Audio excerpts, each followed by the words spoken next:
My name is Carmen Johnson. A little over a year ago, I read an article on the internet about women our age who were in seemingly very stable marriages and dreamed of their husbands having an affair. Yes, it sounds strange, I know. This seemed so strange to me that I read the entire article, and that's what ruined my life. The article talked about women who wanted their husbands to take mistresses so that they would have a reason to divorce. In most cases, husbands did not beat or abuse women, they did not cheat on them, they were not alcoholics or addicts. In most cases, everything was fine with the husbands. The women simply stopped loving them. In most cases, women also did not have or did not plan to have an affair. They simply stopped loving them and they married. After reading the article, I was even more shocked because what was described matched my life almost exactly. The more I thought about it, the more it started to fit my situation. It was a word-for-word perfect description of my life. My husband, Alan, was fine. He's a truly good person. He is a great provider and an even better father to our daughter, Joy. He is very compassionate and forgiving, and I know he loves me with all his heart. He would be a great best friend, but I miss those feelings for him anymore. I remember when we were first together, there always seemed to be a fire burning between my legs, or an itch that only he seemed to be able to soothe. But after 25 years of marriage and 23 years of marriage, I think he's finally gotten over that itch because I don't have those feelings anymore. Don't get me wrong, I still love him. But it's more like loving a brother or cousin. I thought about it for a couple of days and wondered what I should do. I was thinking about this one evening when one of my childhood friends came over to pass the time. Alan got home from work an hour or so ago. He stopped by our home gym to get off the weights, as he put it, while he waited for the sun to set. Alan is a runner. Michigan gets so hot in the summer that Alan usually waits until 6:30 or 7 p.m. to go for a run. He kissed me and then went to pound the pavement while I sat down to talk to Patty. "He's so sweet, Carmen," she said. "I love how after all this time he still loves you. Usually by their age they get tired of their wives and cheat with their secretaries. But this man still loves you just as much as he did when you first started dating." "Yes, great," I said. I think my tone made it clear to Patty that I was not very enthusiastic about the topic. "What's wrong?" she asked. "Are you really having trouble in paradise?" "Not really trouble," I said. I grabbed her hand and dragged her to our home office, where I showed her the article. She read it and then looked at me with a smile on her face. "So you want Alan to have an affair?" She chuckled. "Just so you have a reason to divorce him. Honey, you're crazy. Maybe you don't remember what single life was like. The last time you were single, it was that, more than 20 years ago. Believe me, when you were single, it was a completely different time, and you were young and beautiful. You could choose any guy you wanted, and you chose the sweetest, the smartest, with whom you fell in love, got married, and had a child with him. You've won the grand prize, honey. You're on your way to a happy future. If you want to see a life gone bad, try being 48 years old, divorced, living alone and not even dating someone regularly. It will make what you have seem like a fairy tale." "I guess the grass is always greener on the other side," I said. "The freedom you have seems like it would be really wonderful. You don't have to worry about cooking for anyone but yourself. You can go anywhere, anytime, with anyone. You're not tied to anyone." "Carmen, do you have stones in your head?" she asked. "If I had to be attached to anyone, it would probably be either George Clooney or your husband, Alan. Alan is a great guy. Of all the husbands we know, he's probably the best." "I know that, Patty," I replied sharply. "I'm not saying Alan isn't a good guy. He's a very good damn guy, okay? That's not the problem. The problem is that I don't love him anymore. The problem is that every day I'm here feels like fucking torture, and I want to be free. The problem is that I honestly can't go through another night hoping that he won't want to have sex with me. The problem is that I just don't have the courage to ask him for a divorce because he's too nice a guy, and I don't want to hurt him, but I don't like him anymore."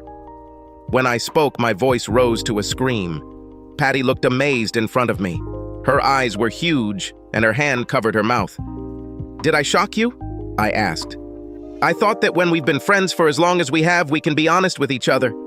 Patty just sat there and then pointed behind me. I turned around and saw my husband Alan standing behind me. He looked like a balloon from which all the air had been sucked out. He had the biggest tears I've ever seen on his cheeks. Then he looked at me. "I forgot my iPod," he said. "I hate running without music." He turned and went out to run. "Why didn't you tell me he was back?" I screamed at Patty. I didn't mean to offend him. I was just thinking out loud. With you standing in front of me waving your arms while you screamed about how bored you were, I didn't notice him until it was too late, she said. By then you've already done things. It will take time to fix this, I said. Patty looked at me like I was crazy. This man loves you, Carmen. Did you see how he was injured? I simply nodded my head. My husband, Alan, is one of the strongest people I know. He once ran the last 5 miles of a marathon with blood pouring out of his shoe. He cut his leg on a piece of metal just over a week before the race. The stitches were removed just 2 days before. After running over 20 miles, this leg again tore a deep cut during a race. He continued to run step by step in agony, but he finished. I think you don't even understand what you did, Carmen, Patty told me. I really think you read that article and started to feel this way because of what you read. I think you'll end up like one of those stupid women who listen to Oprah and make their marriages much worse than they were. After Patty left, I started thinking about what I would say to Alan when he got home. I felt a deep sense of anxiety. I actually regretted that he overheard what I said. I think I would have expressed myself differently if I had the opportunity. Alan treated me like a gem throughout our time together. He never said a harsh word to me, even when he was angry. He deserved much better. Even if I was going to tell him, which I didn't plan to, I would have said it in a much kinder way. About half an hour after Patty left, the house phone rang. I picked up the phone. Hello, Carmen. This is James Peterson. I work with Alan.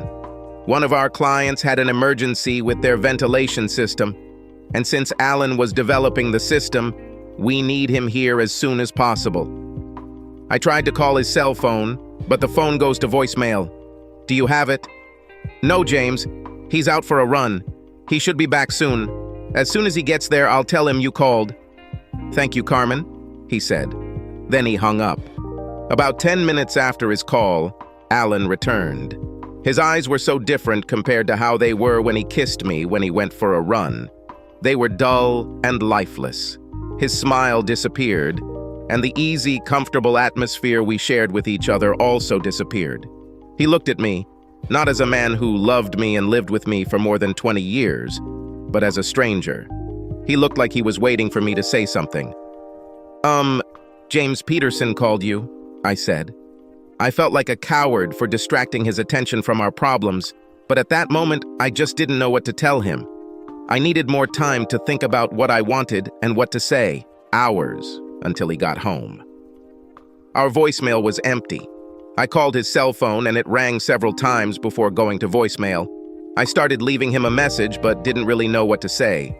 There were a few seconds of silence and then I spoke. Alan, honey, it's me. Call me back when you get this. Bye. Alan never called back, and by midday I was panicking. The only time he was gone for so long was a nightmare. He was injured at one of the customer's plants and was hospitalized. I called his office and asked what was going on. His secretary, Sherry, spoke to me. She seemed very cautious and different from her usual self. She was very polite, but spoke to me in her professional voice. I've known her since she first started working and didn't yet know how to operate their phone system. She usually switched me straight to Alan after telling me a joke or telling me to beat him up, because they were all rude to her. Sherry, did they handle the emergency? I asked. What emergency are you referring to, Mrs. Johnson? She asked. She called me Mrs. Johnson instead of Carmen, which in itself was a warning. Is Alan there? I asked. He's not in the office right now, she said. Can I take a message? Her answers to my questions were very professional and probably rote. She didn't give me any information. I didn't know if there was something going on at the company or if Alan was just angry at me and asked her to screen his calls. Patty stopped by after work, dying to find out what happened to Alan later. We talked and drank some wine to while away the evening. While we were together, my daughter Joy came and joined us for a while. I wondered why my daughter was taking the evening off from her fiancé, but was glad for the company. We drank a few glasses of wine and talked. I noticed that my daughter was watching me. Usually when she came suddenly, it meant that she wanted to ask for something. Perhaps she had another expense for the upcoming spring or wanted something that neither she nor her future husband could afford. I was sure she was just being polite until Patty left, and then she would tell me why she was really there. She went upstairs for a while. She came back with several hangers full of things, but I couldn't figure out what exactly was in them. Joy had a lot of clothes still in her closet in her room. She often took piles of her things into the apartment she shared with Ted. As I stood up to refill my glass, I heard her ask Patty, "Aunt Patty, what the hell is going on with my mom and dad?" I heard them whisper, and when I returned to the room, they stopped talking. "Why the hell are you talking about me behind my back?" I asked. None of them answered. They just looked at me with that deer caught in the headlights expression. "Well?" I asked. "I asked Aunt Patty what was going on with you and Dad," Joy said. "Honey, nothing's wrong. It's just a misunderstanding," I said. "I tried to tell her that," Patty said. "I told her that your father just misunderstood some of the things you said." "How many ways are there to understand I don't love you anymore?" asked Joy. She suddenly stood up, shaking her head, and prepared to leave. I could tell she was furious. "Joy, sit down, honey. Don't leave. Let's try to discuss this," I said. "Mom, there's nothing to explain," she said with a smile. It wasn't a very friendly smile. I knew my daughter. She was furious. But she was nice for Party's sake. She was so much like her father sometimes. No matter what happened, just put on that happy smile. "Come on, Joy," I said. "I know you want to say something." Then she exploded. "Where the hell is my mother? What did you do to her? Where is the woman who taught me never to do harm, even to strangers or homeless people?" "Joy," I started. "You read some stupid article, not in a medical journal or written by a psychologist. You read it on the internet, and then you offended the best person I know," she said. The sarcasm in her voice and on her face was very clear. "So your father told you, huh?" I said. "I knew he would try to twist it to make me seem like a villain just because I want to get out. Don't I have a right to be happy too?" "Mom, Dad didn't tell me anything," she said.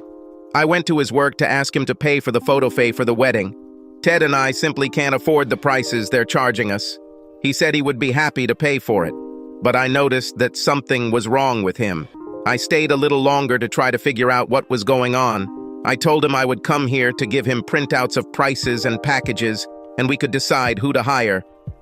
He told me it was better to bring them to the office. That meant either he didn't want you to know he was doing it, or he wasn't going to be home. Mom, he looked terrible. I could tell he was really suffering and just trying to put on a brave face for me. I left and stayed in the hallway after Shelley came back to the office.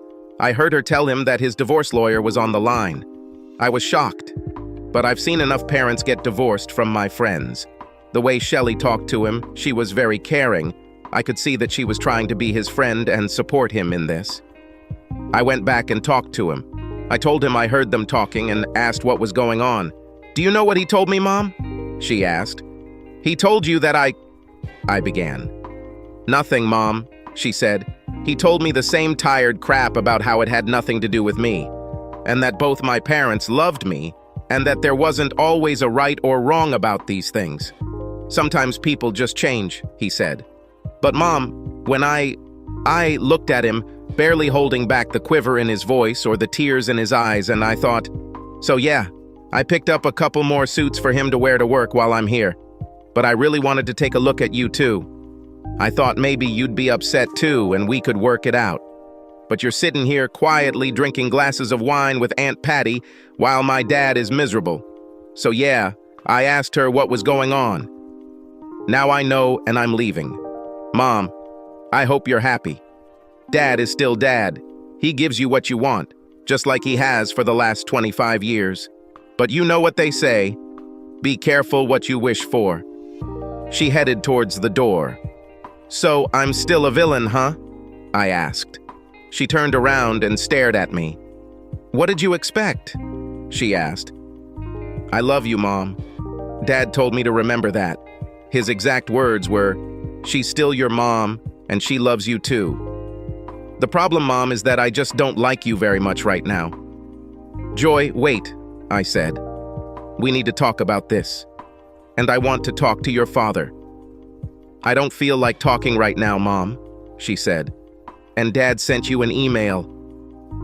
After she and Patty left, I walked over to the computer and logged into my email. It was there among all the spam mail and chain letters. Dear Carmen, the letter began. I always considered the day I met you to be the happiest day of my life. I still think so. What I overheard yesterday hurt me very much, I can't deny it. But despite the pain, I understand that you have the right to express your feelings and act on them.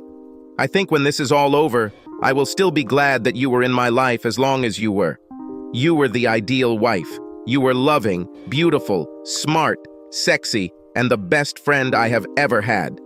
I hope that the next man in your life will have the qualities that I lacked and can bring out all these qualities in you again.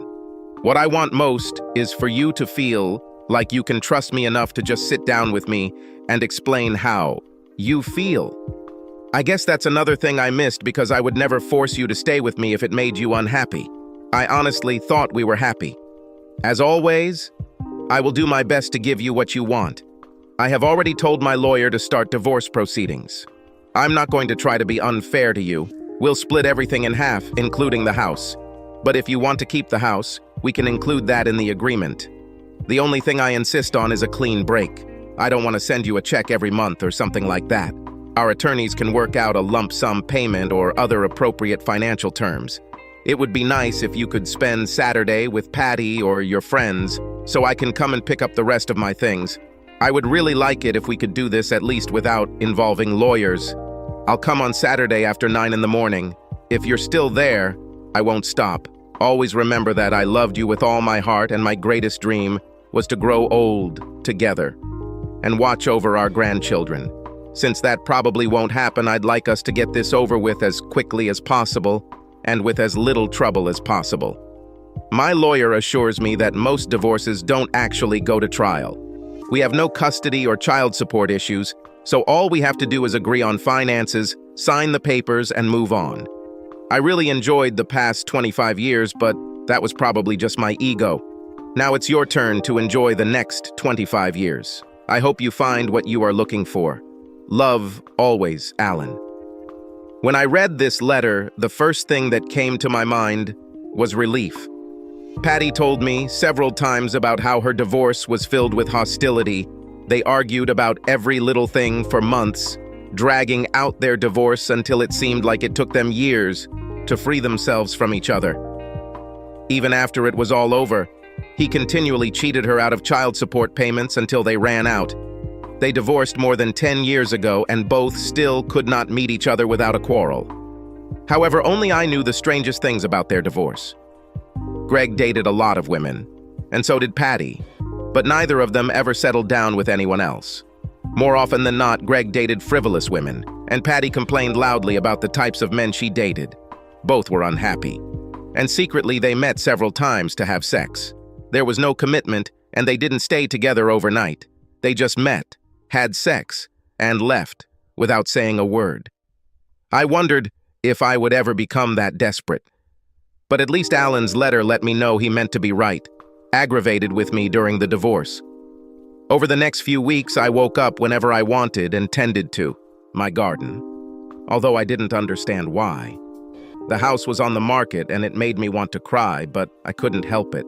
I haven't worked for over 20 years. There was no way I could afford a house. If I wanted to keep it, I would have to pay Alan half the price of the house. And besides, I just didn't need such a big place on my own. Most likely, I would end up in an apartment like Patty's. Maybe I would even end up in an apartment in her building. It would be a good idea because then I would have a friend nearby. Patty could be my guide to a carefree single life. A few weeks later, Patty suggested that we rent an apartment together. I told her that I liked the idea, but I was worried that it might interfere with her love life. I didn't want her to feel awkward inviting men home after dating. She just looked at me like I was crazy and said it was worth saving 50% on her rent and expenses. Plus, since I wasn't working, someone would be home during the day to receive her packages, and make sure the superintendent didn't go through her things. Less than 3 months later, my divorce was finalized. Patty and I decided to celebrate. Most evenings we stayed at home, drinking and watching movies. This was my first time out as a single woman. We agreed on different signals so that one of us would know if the other was about to get lucky. We sat at the bar alone most of the night. The only difference to what we did that night was that instead of making our own drinks, the bartender made them and they cost us a lot more. Patty blamed the bar. She said we should have gone to a busier place. I tried to remind her that there were a lot of men there, and I saw them meeting some of the women. It's just that none of them tried to get to know us. Perhaps we created the impression of girls falling in love with each other, or maybe we just weren't dressed provocatively enough. I've had the feeling for the last few weeks that maybe I really mistreated Alan. I was sure that yesterday was hell for him. I imagined him sitting alone in some crappy little apartment, drinking himself to death. I felt sorry for him. I called Joy, and Ted answered. Once he knew who was calling, he wordlessly handed the phone to Joy. "Yes, Mom," Joy said.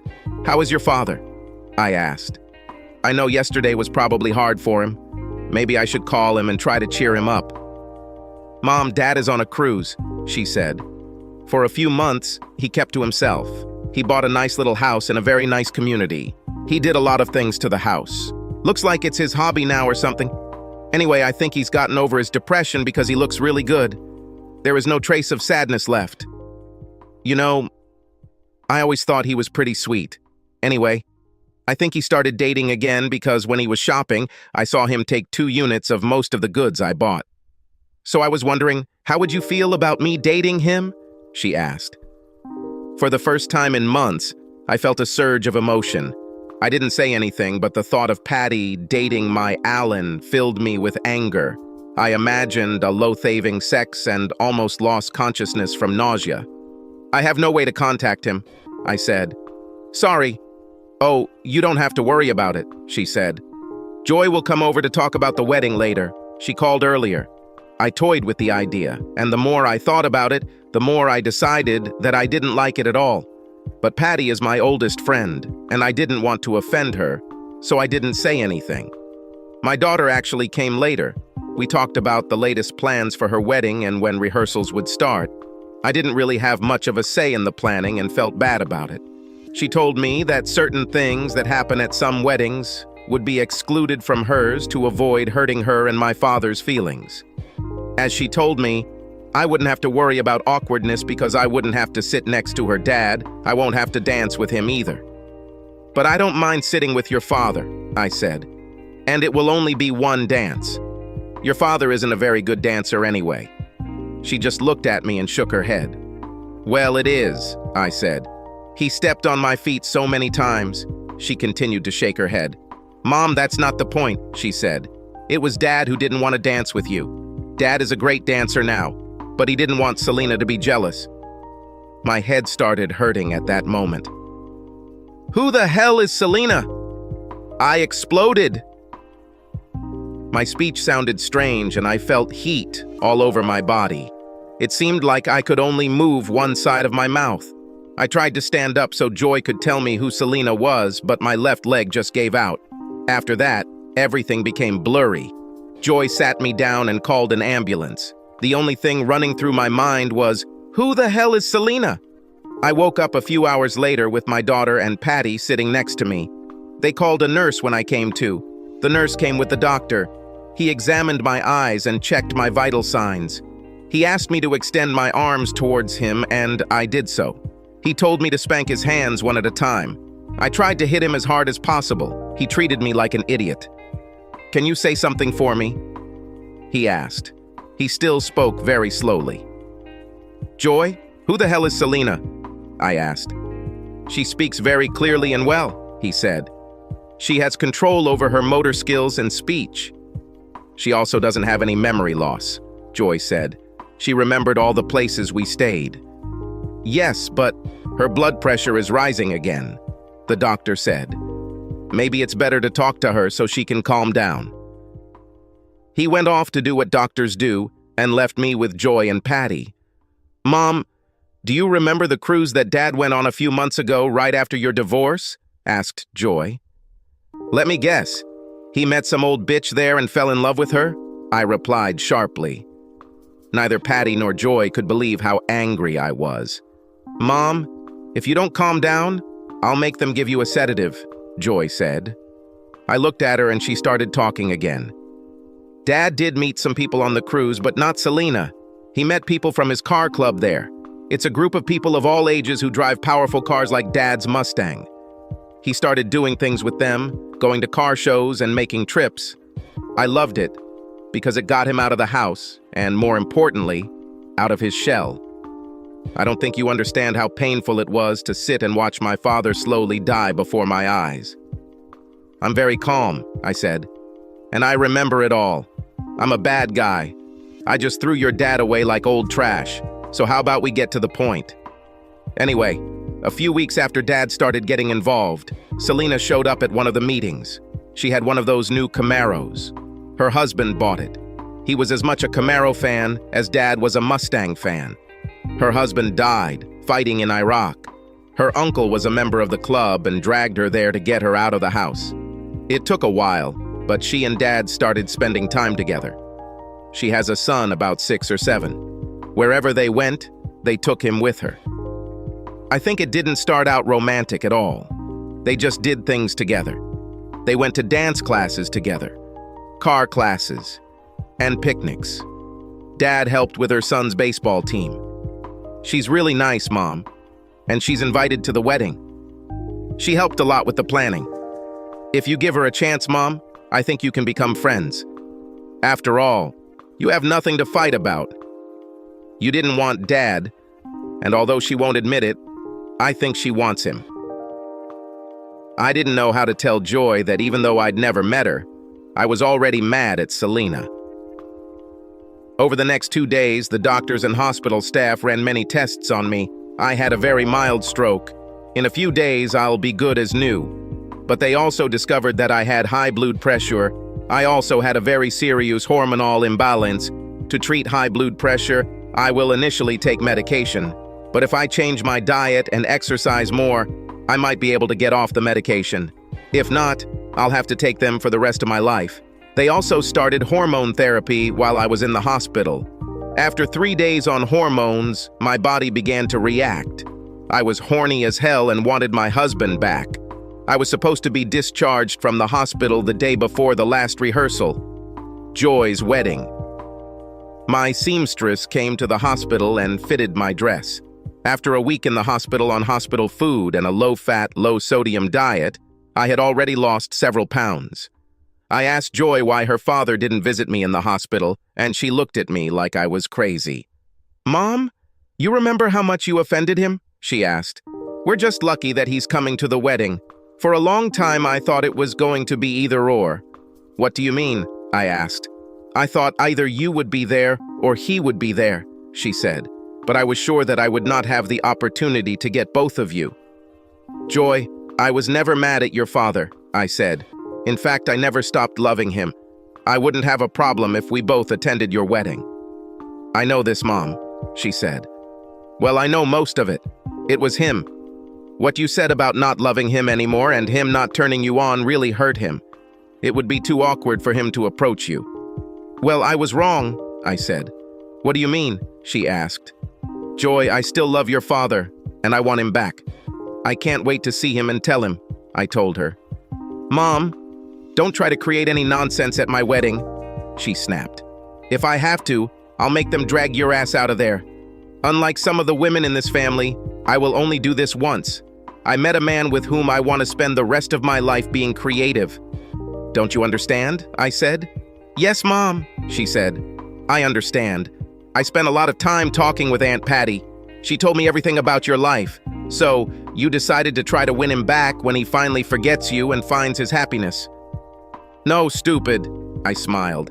"I had a hormonal imbalance. My system was out of order. Over time, it gradually got to the point where I simply had no sexual or romantic desire at all. I was like a robot. Patty and I dated and guys groped me, and it didn't affect me at all.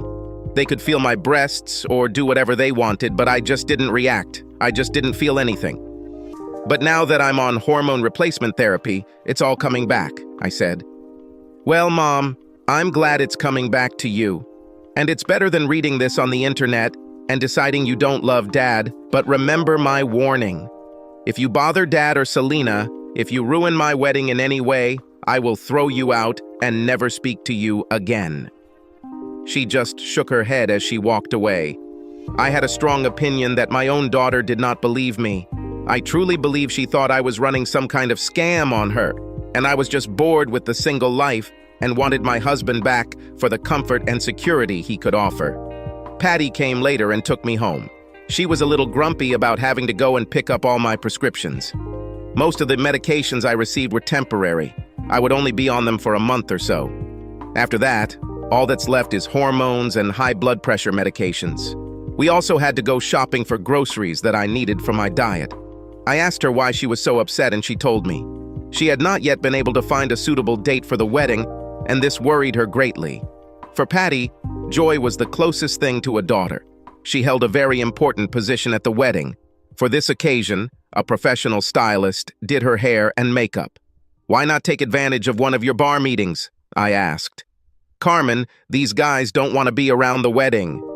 Guys our age and older are already married, divorced, or never intend to get married. In any of these cases, neither of them wants to go to the wedding. Guys who don't want to get married think that asking them to go to a wedding is the same as giving them a hint that they don't want to. Guys who are already married have no interest in weddings and are probably worried about someone their wife knows seeing them there with another woman. It will be awkward because even if no one finds out, I will know that I just failed to get a date, she said. But Patty, we date all the time, I said. We could probably get more if we wanted, but we don't go out every night. She looked at me again and tilted her head to the side. Carmen, do you know what a date is? She asked me. It started to piss me off that everyone treated me as if they had touched me on the head. Of course I know, I snapped. We went there last week, remember? Carmen, she said softly, we don't go on dates, honey, we never do. A date is when a guy who wants to get to know you better invites you somewhere to spend time with you and learn more about you. Sometimes it's dinner or a movie or something else. On a date, a guy tries to impress you so that you become interested in him. We don't go on dates with Carmen, we have sex. I looked at her again and she continued. When a guy asks you out, the main activity is the date. Of course, most guys hope that you'll give them something extra later if you like them and have a good time. But the date is what's important, she said. We meet guys in bars or clubs. They don't pick us up and bring us to their place. They don't spend money on us, and if we leave a bar or party with them, you know there's going to be sex. In short, they are not interested in getting to know us, Carmen. They just want to get laid. Remember when we were young and beautiful and the boys fought for us? Remember how we looked at those women who hung out in bars and basically slept with whoever walked through the door? Now we are one step above them. We're not desperate enough to sleep with just anyone, but we've gotten to the point where we'll give any guy a chance who seems acceptable. Maybe that's what you do, I said, but I will get my husband back. Patty started shaking her head. Good luck, honey. Maybe it's possible because that man loved you, like there was no tomorrow. But Carmen, you hurt him badly with what you said. If he still remembers that, I don't think you have good chances. Have you seen him lately? I shook my head. Carmen, he's as good as new. He's probably running even more because he's lost a few pounds, and he's moving like a young guy. He's always been in shape, so maybe it's just because we're moving slower because we're not like that. He dresses better too, and he smiles. The day I saw him in the supermarket, he smiled all the time. But I know Alan, I said. As soon as he knows that I want him back and I explain everything to him, we will talk and put this all behind us. Tomorrow evening, at the wedding rehearsal, our second stage of life together will begin. So what will he say about the guys you went home with or slept with? She asked. It's probably best if we don't mention it, I said. Well, sooner or later it will come up, she said. And I think you're wrong about that too. If you don't mention it and he finds out from someone else, it could ruin everything for you.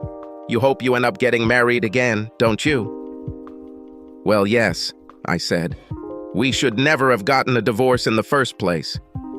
Then you really need to tell him, because if anyone else does it, it'll look like we're a couple of old bitches who are so desperate to get laid that we go out hunting for it. We're actually worse for doing it. Free, she said. Loneliness can be a terrible thing. Patty and I got dressed up for the wedding rehearsal the next day. We went to the church and learned where we would stand and what to do both at the wedding itself and during the reception. A few people were late and we had to either repeat parts or tell them what they would be doing on the day of the event. Another thing that bothered me was when the wedding planner said something like, "Okay, after the bride and groom dance together, the next dance is for their parents." Joy told her, "We don't do that." "Why?" asked the wedding planner. "It's tradition, it's cute, and it's kind of fun. When you've been together 50 years and watch your wedding video, you'll look more like your mother and father than you do now. Because there's no way my dad will dance with my mom," Joy said. "And I wouldn't force him to do that for anything in the world." "And I wouldn't do it either," said her fiancé Ted. "You'll never have to worry about that, honey," she said, stroking his face. I think for a moment they forgot that I was standing there. "Okay, we'll leave out the parents' dance," the wedding planner told her assistant. Later, I had the opportunity to speak with Joy in private. "Joy, where is your father?" I asked. "Shouldn't he be at the rehearsal too?" "Don't worry, Mom," she smiled. "Dad and I have rehearsed him walking me down the aisle 100 times, and Selena knows her role too. They went to a car show in Texas." "What do you mean she knows her role too?" I asked. "What is she doing? I don't think I've ever been to a wedding where there was a role for the friend of the father of the bride." "Mom, I already warned you not to start any kind of showdown," Joy said. "A wedding is all about the bride. It's my day, not yours. You've already had your chance. Selena helps with a lot of things behind the scenes. She helps me secure the veil for the headpiece and the dress and a lot of other things. She'll let them know. When I'm ready, Daddy will walk me down the aisle and start the ceremony. She just takes care of all these little things that you can't do. You know, all those unnoticed things without which the wedding wouldn't go smoothly. Selena is not that kind of person. Who just wants to be noticed and is trying to steal the bride's attention. She just wants to help. Of course, I'm sure everyone will notice her anyway. Have you talked to your father about the dances and the seating arrangements?" I asked. "I think leaving out the parents' dance was a mistake, and I really don't see a problem sitting next to your dad at the ceremony. I mean, it's just a couple of dances and a few moments of sitting next to each other. Surely your dad wouldn't mind this." "Well, Mom, this is not your wedding," she answered sharply. "And while I value your opinion, it's my decision. Daddy told me to do whatever I want and he'll do it my way. I love him too much to force him to do something he won't feel comfortable with." Comfortable, so that's how we do it. While we were at rehearsal, Patty noticed a few guys she liked. She decided that the best plan was to meet them at the wedding, and she might even dance and sit with one of them. She wanted to look her best, and unlike the bridesmaids, she could wear whatever she wanted. She chose a bright yellow dress that I hadn't seen her wear until her wedding day. I thought it was quite short for someone our age, but I liked the color. I also decided to go all out. If I needed my husband back from this Selena woman, I was going to need it. I'm sure Selena is no more attractive than me. I used my pedometer to determine this. I asked Ted what I looked like. He made a face and said that I looked pretty good for a woman my age. Then I asked him what Selena looked like, and he looked like he'd been punched in the stomach. He said she looked, okay. I could tell he was trying to be diplomatic, so I was sure that I was at least as attractive as her, and possibly more attractive. This got me thinking. She had a baby, so perhaps her hips widened and her breasts sagged. She also, obviously, but she was the type of boy, since Alan met her at his car club. No one described her as anything other than cute. So once Alan sees me in all my glory, I don't think I'll have much trouble winning him back. I went to Patty's stylist and got my hair done the day before the wedding. I made a makeup appointment the same day as Patty and bought myself a really nice dress. It wasn't as short as Patty's, but it was bright pink, so it stood out, but wasn't as flashy or loud as Patty's yellow dress. The wedding day arrived, and I was excited. Patty and I did our makeup and went to church. Everyone looked at us as we got out of the car and entered the church. I looked at the dresses of most of the guests and decided that ours were much better. They stood out, just like a mother of the bride should. People kept smiling at me when they saw me. Some of them were dressed so modestly and soberly that they seemed to be going to a funeral. One woman was handing out programs or something like that at the entrance to the church. She was beautiful, but she had absolutely no idea how to dress for a wedding. She wasn't even wearing a dress. She was wearing a suit. The suit fit perfectly. The top and blouse showed that she had nice breasts, but was completely covered so no cleavage was visible. The skirt was tight and showed off her figure and went to mid-calf with a small slit. It emphasized her long legs without showing anything too much. She had really beautiful brown hair and big green eyes. She was about 30 or 35 years old, so I assumed she was probably a relative of the groom who was helping. She handed me a program as I walked in and told me she liked my dress. She said the same thing to Patty, and we both smiled at each other. "She was a sweet girl," Patty said. "Yes, she really is," I agreed. When Patty and I walked into the church, it seemed like every head there turned to look at us. Patty looked around for one of the guys she saw at rehearsal.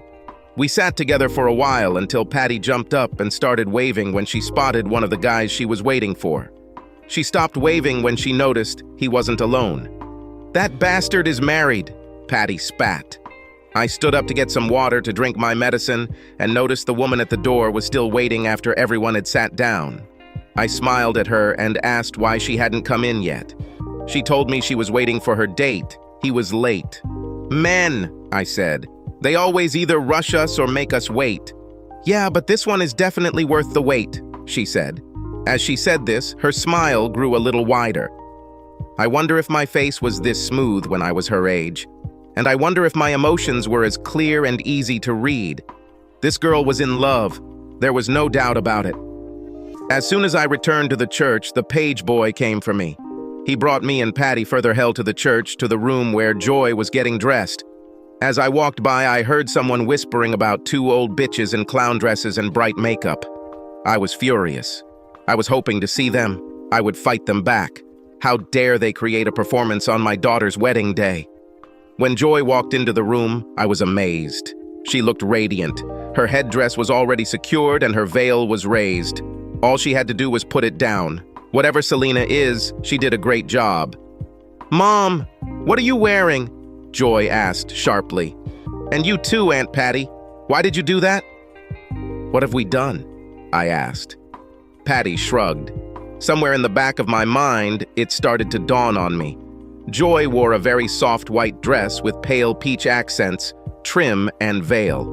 Her bridesmaids were also very sophisticated. Their dresses were peach-colored with white trim, a perfect contrast to Joy's dress. Patty and I chose colors that were so bright they were almost garish. "Mom, just sit somewhere in the back, please," Joy said. "Maybe between the wedding and the reception you can go home and change into something you can wear in church. Instead of going to the front where we were sitting before, we ended up taking seats in the very back row. With every row of people we passed, people looked at us from under their eyelids. They were too polite to just stare at us, but before we got to the back, I felt like we were in a candy store because of all the giggles." "It could have been worse," Patty said. "We could be two old bitches in clown dresses." "Damn it, Patty," I said. "We are those two old bitches." Then things got worse. It was a warm spring day, so the door to the church was open. Suddenly, I realized who they were waiting for. I heard the roar of the exhaust system of Alan's Mustang. Hell, you'd think he could find a way to make this thing quieter for the wedding. I looked out the back door and saw him getting out of the car. He really looked good. He looked incredible. His hair was cut shorter and he seemed to have stopped dyeing it. He wore his gray hair short. It suited him very well. "I told you," Patty said, noticing me watching him approach the church. I smiled so hard that my lipstick was on my ears.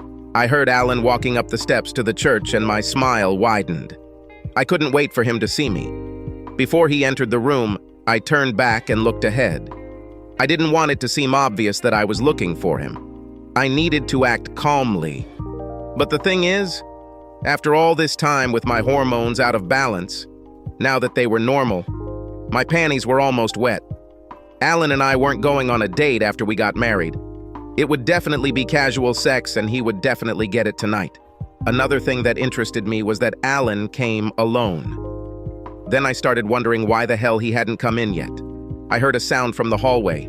It felt like a slap on the flesh. It didn't sound strong enough to cause damage, more like a playful action. This was followed by a very feminine voice. "Oh, you better stop." Patty and I looked at each other, wondering what was going on. We looked back and saw Alan finally enter the church. A woman in a skirt suit followed him as he walked towards Joy to escort her. My smile completely disappeared when I noticed that the woman was rubbing her butt with one hand and holding my husband's hand tightly with the other. If her smile was incredible when she talked about her date earlier, now her face lit up the room. All I could do was sit depressed, my smile gone and my face gloomy. A few moments later, she came in and signaled to the organist, who began to play the wedding march. She sat in the very front row on the opposite side of where I was supposed to sit. After some time, Alan appeared, escorting Joy to the altar. The ceremony itself was wonderful. I cried several times. One or two of them were even related to the ceremony. After the ceremony, things got worse. Joy decided to take some photos at the church. Patty suggested taking one photo of the bride and her mother. Everyone decided it was a good idea. Neither Joy nor the photographer liked it. The contrast between Joy's exquisite wedding dress and my colorful outfit was too great. Alan said something to Selena and she took off her jacket and handed it to me.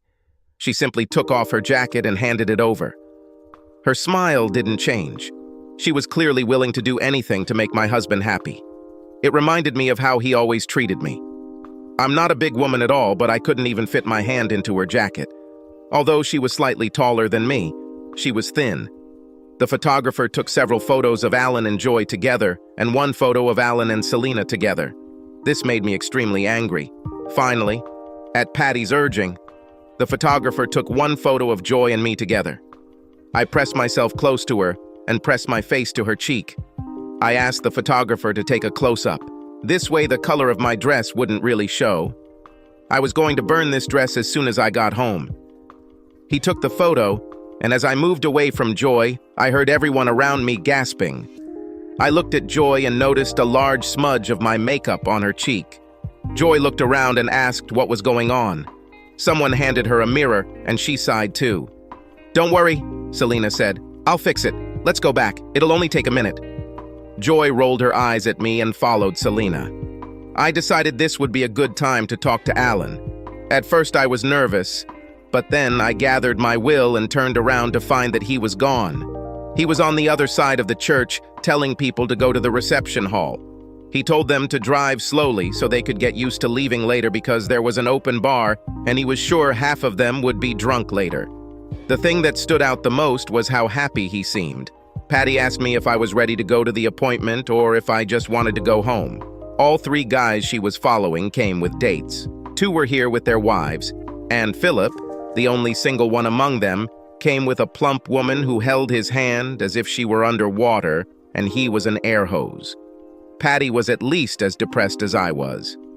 "I can't believe he chose the fat one over me," she muttered. "It seems we were both masochists because we went to the appointment anyway." Patty was sure that after they got drunk, we could start relationships with some guys.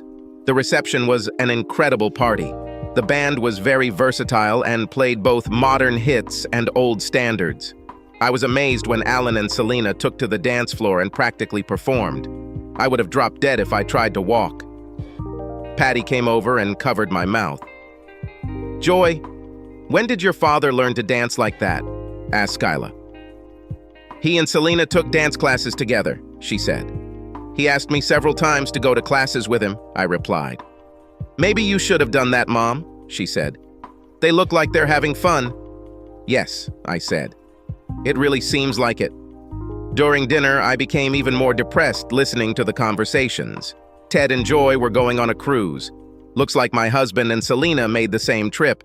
It was full of suggestions about what they should do and beware of.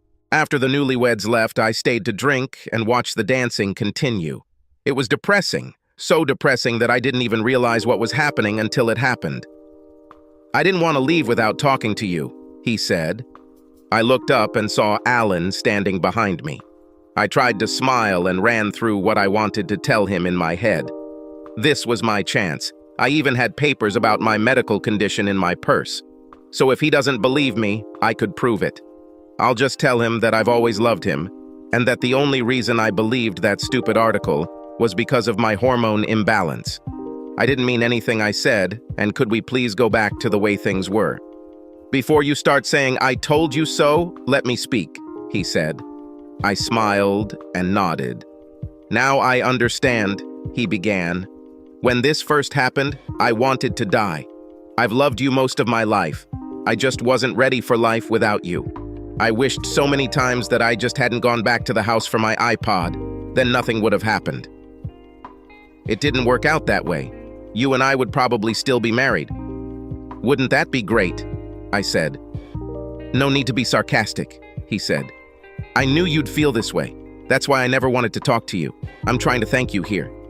Anyway, at first I just wanted to die. I didn't go anywhere, didn't talk to anyone. All I wanted you to come to me and say that it was a mistake and you want me back. Then I started hearing rumors around town about you and Patty running into bars and sleeping with a bunch of guys. At first it was like a mule's hoof in the face. I even met a couple of guys who claimed you went home with them and got busy having sex with them the first night we met. I was really furious, but after a while I think I realized I was just jealous. After all, I married you and we have a child together, but you kept me waiting weeks before anything happened." He shrugged. "Suddenly I realized a lot of things. I realized that you and I had changed a lot in the last 25 years. Maybe the problem wasn't you, but me. There were just things you wanted to do and try that I didn't. Was and wasn't ready. You wanted to get out and look for more sex, more variety, and try different men and so on. I was getting ready to interrupt him and tell him that this was not what I wanted at all. He was not describing his wife, but an accessible girl. Let me finish," he said. "You also knew that I was just not ready for this. I loved you so much that the thought of you with someone else would have killed me. Or the core, I would kill them. And maybe you too. But you needed it so much that you did the honorable thing. Instead of cheating on me and cuckolding me like those sad guys on the internet, you made the right choice and we got divorced. Then, as a free woman, you could go out and spread your legs. That is, develop and accept your new life. Like I said, I was bitter for a long time. Even after the divorce, I kept hoping that you would come back. After some time, I realized that even if you came back, nothing would work out between us. In the end, after everything what you did, I just could never accept that a simple, ordinary me could ever be enough for someone like you. And that's what I need, Carmen. I'm a one-woman man, and I need a woman who only wants to be mine. We would never be happy together again." Then I looked at the last few years of our life together. I know you talked about how unhappy you were, and I finally saw that I was unhappy too. I needed someone who was willing to go out and run with me, someone who would share at least some of my interests. When I met Selena, it was like a fog rising. We are perfect for each other. I'm going to spend the rest of my life with her, even though she has terrible taste in cars. And I never would have met her if you weren't smart enough to know and brave enough to admit that we were both unhappy. Now we're both happy. You with your new free, sexually liberated lifestyle, and me with my soulmate. So I just wanted to say thank you. Before I could say anything, before I could tell him he was wrong, she was there. She snatched the glass from his hands before he could take a sip. "We don't drink alcohol, honey. We exercise," she reminded him. "Did I hear my name mentioned?" "I was just telling Carmen about your terrible taste in cars," he smiled. "Oh, honey," she began. "The only difference between your car and mine is about $10,000 and that little horse on the front. Yeah, you paid them an extra $10,000 and still didn't get a horse or horsepower. Plus you can't see anything from it," he chuckled. "I see you, and that's enough for me. she said admiringly. I think I felt bad. Even when she spoke to me, she still held his hand. She extended her free hand to me for a handshake. I'm Selena, she said. Selena Johnson. I told you he was worth the wait. Lena, this is Carmen, Alan said. My ex-wife, and Joy's mother. Selena smiled and patted me on the shoulder as if we were old friends. Oh God, she said, laughing. Then you already know how special he is. And your daughter is a wonderful girl. Good for you for raising her like that. I can see where she gets her personality from. She was not at all embarrassed by me and did not feel intimidated. She still held his hand tightly, as if he belonged to her even through this. Did you say your name is Selena Johnson? Patty asked from behind me. I was still Moldovanoy and my brain was not functioning. Selena smiled and showed us a large diamond ring. We got married in Texas, she said. But we didn't say anything because we didn't want to distract from Joy's big day. She doesn't need attention distracting from her moment. We old people need to give the young ones their chancey to shine. And how old are you, if it's not a secret? I asked. 35, she replied sweetly. It was really nice to finally meet you, Carmen, she said. Maybe you and Patty can come to our house for a barbecue when the kids get back from their honeymoon. It'll be a small get-together because our house is nice, but not that big. Maybe we'll do it just for the 7 of us, newlyweds, you and I, you two, and our son. I'll ask Joy to call you and tell you the date when she will call me from the ship. Is Joy going to call you from the ship? I asked. We talk every day, she said. At first, she just wanted to make sure I treated her dad well, but it turned into something more. I watched as they walked away hugging each other, and there was nothing I could do but sit in a depressed mood. Patty took my hand and led me back to the car. When I got home, I looked at every website I could find to find the article that started my life going downhill. Surprisingly, I could find links and mentions of it, but could not find the article itself. I also couldn't find the author's name. I was going to keep searching until I found her. Nothing ever disappears from the internet. And when I find her, I'm going to sue this girl for ruining my life. On the other hand, life moves on, and I have no choice but to continue living. Much to my chagrin, Alan and Selena are so happy together that it kills me to see them together. As much as I wanted to hate her for being smart enough to pick up and cherish what I threw away, I couldn't. She makes Alan much happier than I ever could. But I wouldn't be human if I didn't take my chance. Unknown to Alan, I sat down and had a serious talk with Selena, which gave me a lot. I explained to her how I felt towards him, and even told her about my medical condition and how it led to the mistake I made. I know it sounds stupid, but Selena is so damn sweet that I thought maybe we could all sit down and talk about the situation like adults. This was the first time I saw her lose her composure and get angry. She made it very clear to me that she was very sorry for the pain I went through, and she accepted that what happened to me was not entirely my fault. She said that given that, there was simply no way she would give Alan away, and, pregnant or not, she would beat me up if I ever mentioned it again. Things have been a little tense for a while, and we haven't had as many Johnson girls meetings. I could tell Selena was really angry with me. But she finally called me and invited me and Patty to a barbecue. When I arrived, she really apologized to me. I told her it was my fault for what I suggested, but she said it was her fault for how she reacted. We hugged and both felt better. Little did I know that later I would feel even better. Sitting in front of their small but beautiful pool and admiring the work they had done with the landscaping, Selena walked up behind me. She introduced me as her sister in spirit, which I guess is not the same as her sister-in-law, to the man standing with her. He turned out to be her widower uncle, and we have been dating ever since. He's a little older than me, but very sweet. Of course, he's not Alan, but I didn't expect that. We have a lot in common, including our high blood pressure and mutual aversion to exercise of any kind. We'll someday babysit Alan and Selena's kids while they go off to run marathons and attend car shows. Our sexual appetites are also similar. Unlike Alan, he doesn't try to jump on me every night, and when we do, It's not a frantic, passionate union, but a calmer, slower fusion. This is a plus, in my opinion. All things taken into account, I ended up, although not where I wanted, but much happier than I deserve. But for all of you women my age who are in a good marriage or a marriage that could be good with a little effort, remember two things. First of all, Oprah and all self-help gurus are the devil. And secondly, the opposite of good is better. I'm still looking for the author of that damn article. Subscribe to our channel so that your second chaff doesn't cheat on you, and go ahead and listen to the next story, because this story is nothing compared to the next one.